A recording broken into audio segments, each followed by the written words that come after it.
Assalamualaikum warahmatullahi wabarakatuh. Jadi di beberapa waktu yang lalu aku sempat nge-share ya gimana sih caranya kita yang orang tua mempunyai anak mungkin aktif banget dan kita tuh pengen terapi anak-anak kita gitu loh dengan BPJS. Nah, karena memang penjelasan sebelumnya kurang lengkap, jadi ini aku buat part selanjutnya aja ya guys.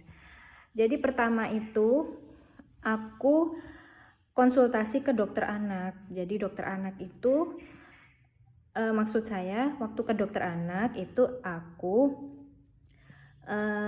bilang gitu kan, konsultasi gimana sih caranya supaya anak kita itu fokus.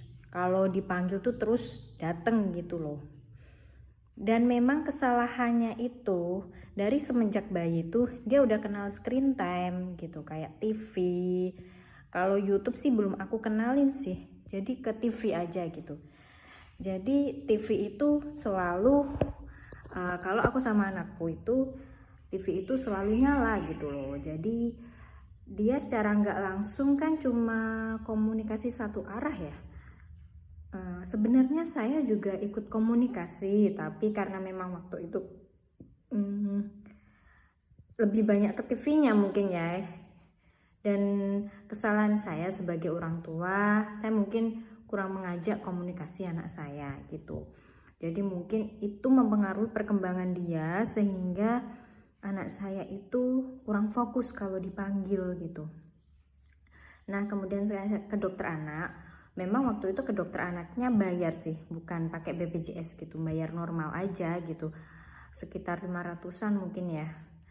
Itu karena saya konsultasinya bukan, kebetulan anak saya itu sakit, kemudian saya itu konsultasi gitu loh. Jadi ini gimana? Terus kebetulan vaskes saya itu vaskes tempat dia bekerja gitu. Jadi dia ngasih rujukannya pas banget. Oh ya, nanti di sini ya gitu kan. Akhirnya saya kesitulah gitu kan, membawa rujukan dokter anak tersebut gitu. Udah diproses dari sana. Sebenarnya cukup gampang sih. Cuma kita ngasih rekomendasi itu ke kayak customer service-nya gitu ya. Bukan customer service-nya ya, perawatnya gitu loh. Tempat kita mendaftar gitu kan, ke administrasi gitu. Jadi nanti yang petugas administrasinya itu membuatkan gitu atau memintakan ke dokter anaknya. Karena kebetulan, maksudnya dokter umumnya, karena kebetulan kan dokter anaknya kan emang kerjanya di situ gitu. Jadi agak lebih mudah sih gitu. Kemudian kita ke rumah sakit tersebut, rumah sakit vaskes kita mengarahkan gitu. Di situ kita ketemu ke dokter anak itu lagi. Habis ke dokter anak itu lanjut ke dokter rehabilitasi medik.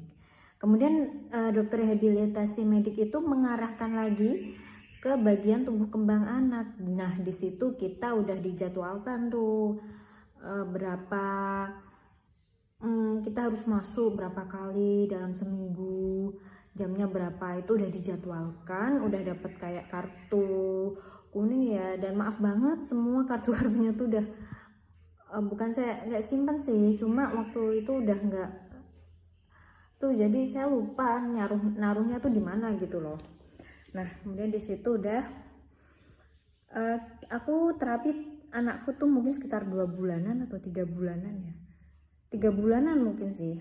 Jadi sebulan sekali itu kayak sebulan sekali apa ya, kita kayak perpanjangan gitu loh, perpanjangan ke dokter kita. Jadi sebulan sekali tuh kayak nanti ke antri lagi ke dokter anaknya, kemudian ke rehabilitasi mediknya. Nanti kita udah kayak daftar ulang gitu. Nanti pas 3 bulan itu kita perpanjangan BPJS-nya, kayak ya seperti itulah, kayak perpanjangan gitu BPJS gitu loh. Dan aku mungkin sekitar 3 bulanan di situ dengan jadwalnya 3 kali seminggu. Dan jadwalnya 3 kali seminggu dan waktunya tuh cuma 30 menit sih. Aku nggak tahu emang berapa menitnya, tapi bagiku itu kayak kurang efektif gitu loh. di situ di tempat itu kan apa namanya, ada berkas-berkas yang hilang kan. Waktu 3 bulan itu ada berkas yang hilang yang mungkin kebawa mbaknya, tapi mbaknya nggak sadar gitu.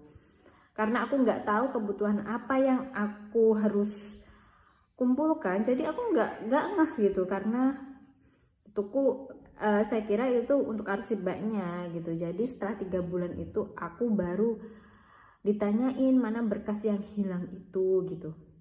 Kan saya dulu itu kayaknya sama mbaknya, karena emang pasiennya banyak ya, jadi dia ya sudah gitu loh, no comment, karena memang yang nggak ada di situ gitu.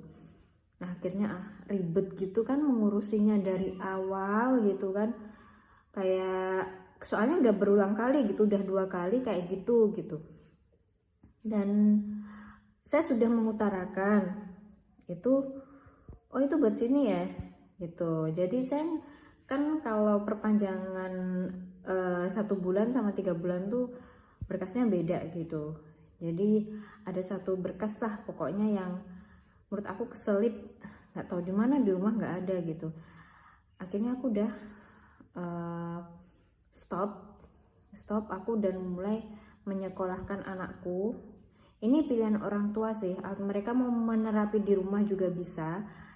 Untuk karena aku belum berpengalaman juga ya, jadi aku lebih membuat anakku berinteraksi dengan teman sebayanya gitu. Jadi aku memasukkan anakku ke tempat kelompok bermain. Nah seperti itu. Jadi di situ dia tuh udah mulai tuh perkembangannya gitu. Jadi udah mulai mau ngomong dan sebagainya. Ngomongnya sih oke, tapi kalau dipanggil masih belum fokus karena memang belum terlepas dari YouTube, screen time kayak gitu belum. Karena memang harus full time sih. Kita tuh harus niat banget kalau memang anak kita itu pengen ya terhindar dari kayak YouTube kayak gitu. Kita emang harus full time sama dia gitu loh. Karena memang bukan kesibukanku sih. Jadi aku kan ada usaha online gitu kan, usaha rumahan gitu, makanan gitu. Jadi kadang kalau aku membuat orderan itu aku tinggal gitu. Jadi ada TV atau YouTube gitu. Tapi ada sih katanya itu salah satu channel YouTube namanya tuh Baby Bus. Itu bisa banget kalau kita emang